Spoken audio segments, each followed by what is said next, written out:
ওয়াইলুল লিকুল্লি হুমাযাতিল লুমাযা। এই এক সূরা যদি বান্দা বুঝে তার জিন্দেগি কাঁপ ধরে যাওয়ার কথা,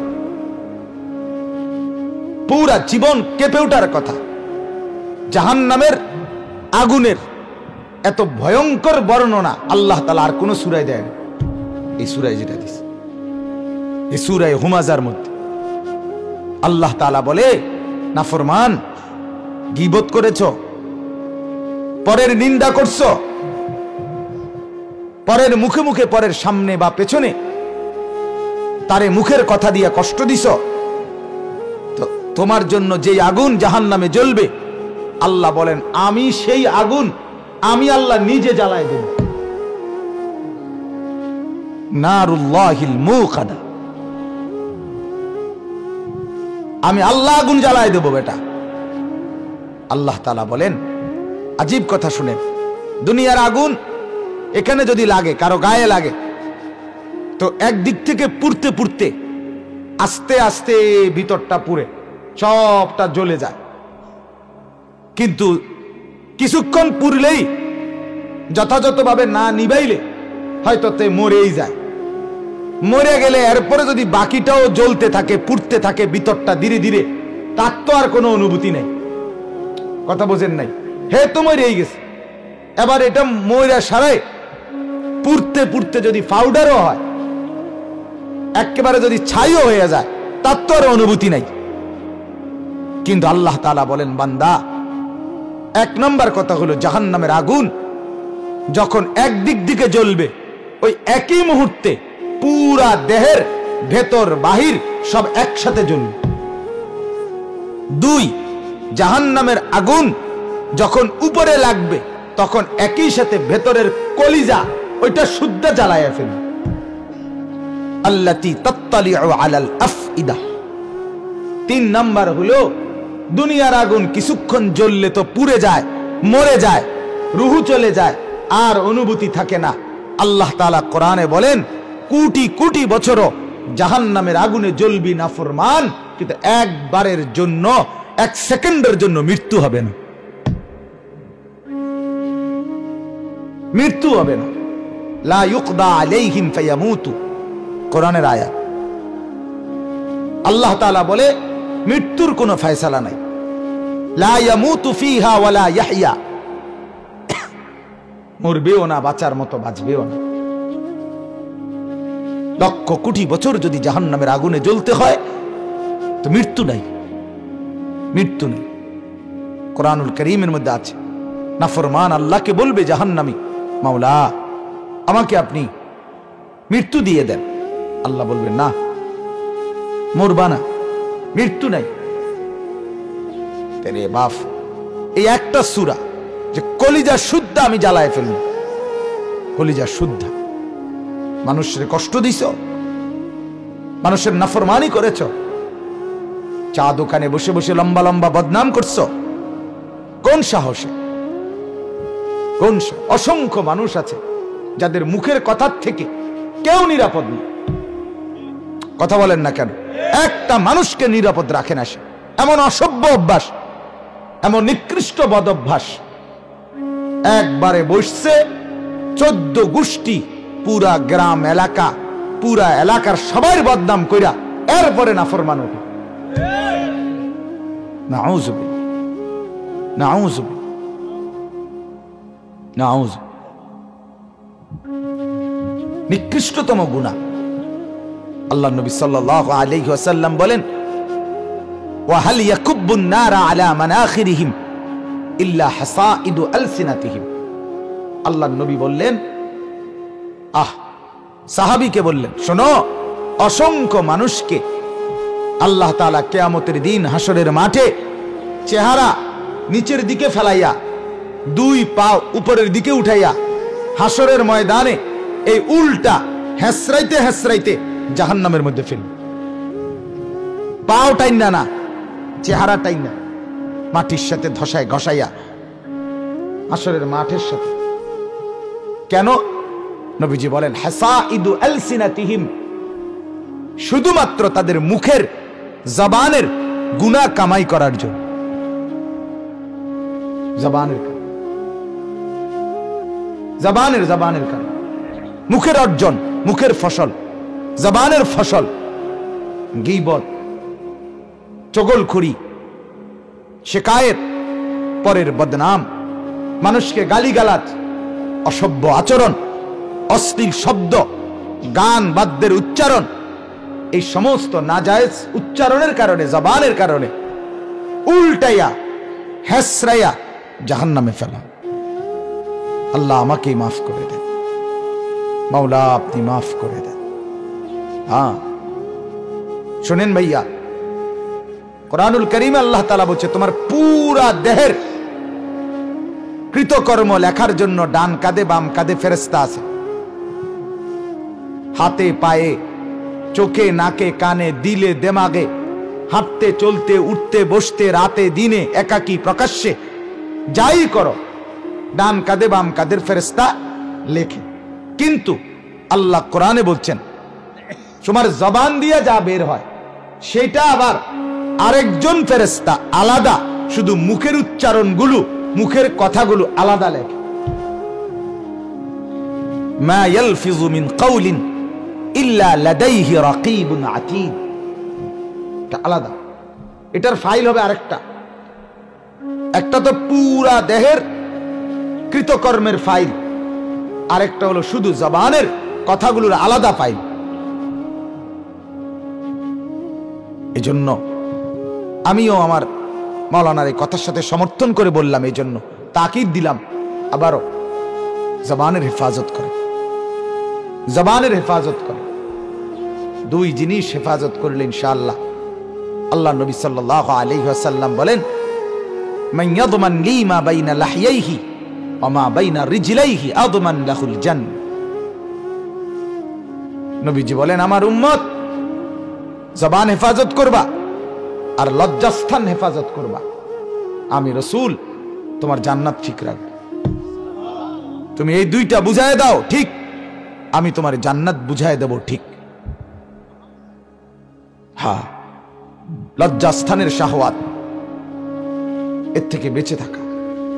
এই অসংখ্য লজ্জাস্থানের শাহওয়াত জাগে, যার কারণে এই উলঙ্গ ছবি, নর্তকীর নাচ, জিনা, ব্যভিচারের দৃশ্য, মেয়ের পিছনে ঘোরা, অবৈধ প্রেম, অশ্লীল সম্পর্ক, বিনোদন পার্ক, রেস্তোরাঁ, হোটেল, মোটেল, এই সব জায়গায় নারীর এই বেপরদিগি, বেহায়াপনা, ঘোরাফেরা, অবৈধ অশ্লীল সম্পর্ক, লজ্জাস্থানের শাহওয়াতের কারণ। নাউযুবিল্লাহ, নাউযুবিল্লাহ। আল্লাহর নবী বলেন ওইটা থেকে বেঁচে থাকো, নজর বাঁচাও নারী থেকে, ভিন নারী থেকে। রাস্তার নারীর থেকে তুমি যা চাও, আরেকজনের মেয়ের থেকে তুমি যা কামনা করো, উলঙ্গ ছবি থেকে তুমি যা কামনা করো, নর্তকীর ছবি থেকে তুমি যা চাইতো, আল্লাহ তাআলা বলে বান্দা এই হারাম জায়গার থেকে চাইও না, পেশাব থেকে কিছু নিও না, পায়খানার থেকে কিছু নিও না, নর্দমার কীট থেকে কিছু নিও না।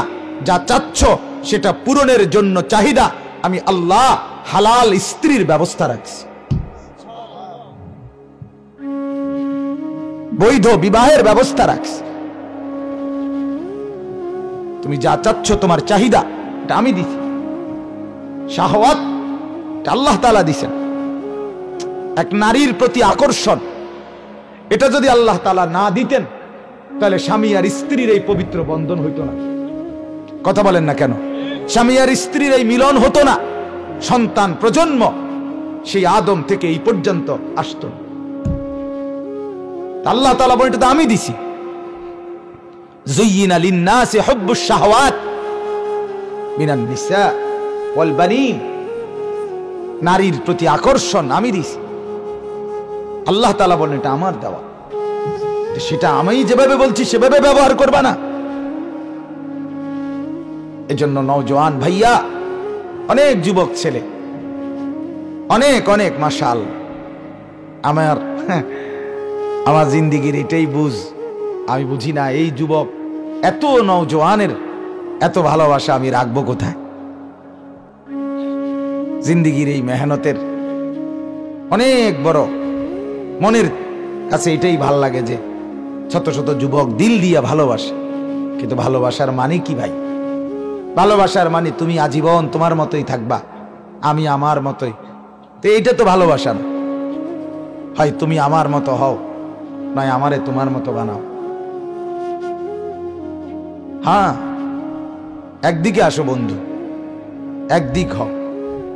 আল্লাহকে ভালোবাসো, রাসূলুল্লাহ সাল্লাল্লাহু আলাইহি ওয়াসাল্লামকে ভালোবাসো, আখিরাতকে ভালোবাসো। আল্লাহর কসম, জৈবিক চাহিদা, যৌন চাহিদা, নিজের চাহিদা আল্লাহ তাআলা যা দিয়েছেন সেটা পূরণের ব্যবস্থাও করছে। মদের নেশা কি দরকার যদি শক্তির জন্য আল্লাহ তাআলা মধুর মধ্যে তা রাখছে। আল্লাহ তাআলা প্রত্যেক নিষিদ্ধ বস্তুর মোকাবেলায় হালাল বস্তু পূরণের ইন্তজাম রাখছেন কিনা বলেন না? আল্লাহ তাআলা নিজে বলছেন, বান্দা সুদ আমি হারাম করছি, তার মানে তাহলে লাভ করা যাবে না, উপার্জন করা যাবে না। কেন? আহাল্লাল্লাহুল বাইআ, ব্যবসার লাভ হালাল করে দিয়েছে, হালাল করে দিয়েছে। তাইলে নারী তুমি ছুঁইতেই পারবা না, নারীর দিকে তুমি তাকাইতেই পারবা না, নারীর কাছে তুমি যাইতেই পারবা না। আল্লাহ বলেন আমি তো সেটা বলি নাই, হালাল স্ত্রীকে তোমাকে তো পুরা দেহ দেখার অনুমতি দিয়ে দিয়েছে। অসুবিধা কোথায়? এতে তো ইজ্জত আছে, এতে তো সম্ভ্রম আছে, এতে তো স্বস্তি আছে। আল্লাহ তাআলা বলছে কোরআন, লিতাসকুনু ইলাইহা, কোরআনের শব্দ। আল্লাহ তাআলা বলেন, বান্দা আমি তোমাকে যে স্ত্রী দেব হালাল, তার দ্বারা তুমি সুকুন, প্রশান্তি, তৃপ্তি লাভ করবে। ওয়াজআলা বাইনাকুম মাওয়াদ্দাতান ওয়া রাহমা, এবং আমি আল্লাহ স্বামী আর স্ত্রীর মধ্যে ভালোবাসা এবং দয়া মায়া আমি আল্লাহ দান করেছি। স্ত্রী একবার ভালোবাসবে, আরেকবার দয়া আর মায়াও করবে। ভালোবাসা যেমন দেখাবে, আমার পাও ভাঙছে তো আমার বিবি 4 মাস আমার সব খেদমত করছে, আমি নড়তেই পারি নাই, নামাজ, খানা, পেশাব, পায়খানা সব এক জায়গায়, এক বসায়। যেখানে আইনা আমারে হসপিটাল থেকে বসাইছে ওইখানেই পড়েছিলাম আমি। স্ত্রীর সহযোগিতা ছাড়া কিভাবে চলল? আল্লাহ তাআলা বলেন আমি ভালোবাসাও দিয়েছি, দয়া মায়াও দিছি, দয়া মায়াও দিছি। রাস্তার নর্তকীর কাছে তুমি সেটা পাইবা? কথা বলেন না কেন মিয়া? রাস্তার বেহায়া মেয়ে, তার কাছে তুমি এটা পাইবা? এজন্য যুবক ভাই আমার, নওজোয়ান বন্ধু আমার, প্রত্যেকেই ভাবা দরকার আল্লাহর বিধানের মধ্যেই শান্তি, আল্লাহর হুকুমের মধ্যেই শান্তি, আল্লাহর গোলামির মধ্যেই শান্তি। বিশ্বাস করো ভাই, দেখো, তুমি দেখো, একটু দেখো, যারা দিন মানে তারা কেমন আছে, যারা দিন মানে না তারা কেমন আছে। সুদের লেনদেন যেই ঘরে, ওই ঘরের সুখ কেমন খবর নাও। সুখ কিন্তু বিল্ডিং রে কয় না, সোফারে সুখ বলে না, খাট পালং আর ফার্নিচারকে সুখ বলে না। সুখ কলিজার ভিতরে যেটা থাকে ওইটারে কয়। আরে কথা বলে না? ফ্রিজ, এসি এগুলোরে সুখ বলে? সুখ তো দিলের ভিতরে থাকে। ঘুম তো খাটেরে কয় না, ঘুম সোফা, আরে জাজিম, বালিশ, লেফ, কম্বলকে ঘুম বলে না। চোখে রব্বুল আলামিন যেটা দেয় ওইটারে ঘুম বলে। কত লক্ষ মানুষ ইউরোপে, আমেরিকা, আমি নিজে পত্রিকায় পড়ছি, কিতাবেও পড়ছি, ইউরোপ আমেরিকার কোটি কোটি মানুষ ঘুমের ট্যাবলেট ছাড়া, যাদের ঘুম নাই, ইনজেকশন নেয় ঘুমের জন্য, অথচ অঢেল সম্পত্তি, অঢেল প্রাচুর্য, কিন্তু চোখে ঘুম নেই। সুখ কোথায়? সুখ কোথায়? এজন্য নাফরমানির মধ্যে সুখ নেই, গোলামির মধ্যে সুখ, সেজদার মধ্যে তৃপ্তি, 5 ওয়াক্ত নামাজ পড়ার মধ্যে তৃপ্তি, মনের মধ্যে একটা ফ্রেশ ভাব আছে। আমি ফজরের নামাজ আমার মাদ্রাসার মসজিদে পড়ছি, আজকে তো জোহরের নামাজ আমি কংসনগর পড়ছি। আসরের নামাজ আমি কোম্পানিগঞ্জ মোরগ বাজারে পড়ছি। মাগরিবের নামাজ আমি মুসাগারা ওইখানে পড়ছি। এশার নামাজ তাও যাত্রাপুরের কাছে ওইখানে পড়ছি। তাহলে আমি 5 ওয়াক্ত নামাজ জামাতের সাথে পড়ছি। আলহামদুলিল্লাহ। আজ রাত যদি আমি বিদায় নেই, আমার কোনো সমস্যা নেই, পরোয়া নাই। আমি মালিককে বলতে পারবো, মালিক তোমার সেজদা দিয়েই আসছি, কোনো অসুবিধা নেই। সমস্যা কোথায় হয়েছে? না খানা বন্ধ হয়েছে সকালের, না দুপুরের, না স্ত্রী বিবি বাচ্চা ছেলে মেয়ের আদর, কোনোটাই তো বন্ধ হয় নাই দোস্ত। তাহলে নাফরমান আলাদা কি সুখ পায়? আপনি বলে আল্লাহকে নারাজ করে কি সুখ মিলে দোস্ত বলো? এই ছেলেরা, তোমরা যারা নামাজ পড়লা না এক ওয়াক্ত, তোমরা আজকের দিনে কি সুখ পাইছো? নর্তকী দেখে কি মজা পাইলা? ধরতে পারছো না ছুঁইতে পারছো? উলঙ্গ ছবি দেখে কি পাইছো দোস্ত? সিনেমার নর্তকী তোমার দিকে তুমি মোবাইলে দেখে হাসো, সে তোমারে হাসি দেয়, ভালোবাসার গল্প শোনায়, প্রেমের অভিনয় দেখায়, প্রেমের নিয়ম কানুন শিখায়, অথচ প্রেম ভালোবাসা তাদের জীবনে সবচেয়ে বেশি অভাব। বছরের মাথায় একজন লয়, বছর শেষ হইতে হইতে হাতের আবার লাথি দেয়। হায় হায়, ঢাক ঢোল পিটাইয়া বছরের শুরুতে একজন রে নিছে, বছর শেষ না হইতে হইতে ওনারে গুড বাই জানাই দিছে। যা এটা প্লাস্টিক। আস্তাগফিরুল্লাহ, আস্তাগফিরুল্লাহ, আস্তাগফিরুল্লাহ। সুখ কোথায় দোস্ত? এজন্য বাপ, আল্লাহ তাআলা আমাদের দিলের মধ্যে আল্লাহ তাআলার মহব্বত দান করে, আখিরাতের ফিকির দান। আল্লাহকে নারাজ করে সুখ হয় না, আল্লাহকে নারাজ করে সুখ হয়। এজন্য আমি বললাম মাওলানার ওই কথা, সূরাটা আল্লাহ তাআলা বলবে, বান্দা জাহান্নামের আগুন বড় ভয়ঙ্কর, কলিজা শুদ্ধা জ্বালায় লাগবে, কলিজা শুদ্ধা জ্বালায়।